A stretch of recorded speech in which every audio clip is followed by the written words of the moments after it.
साले हरामी भेड़िया बन गया है।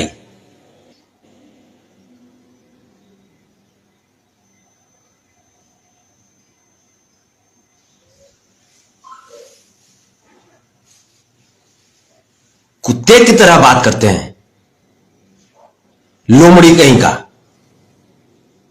इसके चलते यादव समाज अपना जान देने के लिए तैयार रहेगा। ये साला चूतिया कहीं का ये राजनीति करेगा, ये यादव समाज की भावनाओं के साथ। साले इसको सब पता है कि 2024 में लोकसभा का चुनाव आने वाला है।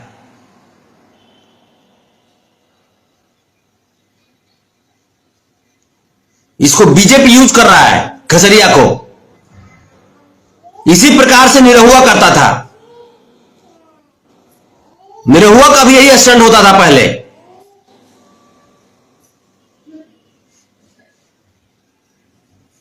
चुतिया कहीं का राजनीति खेल रहा है।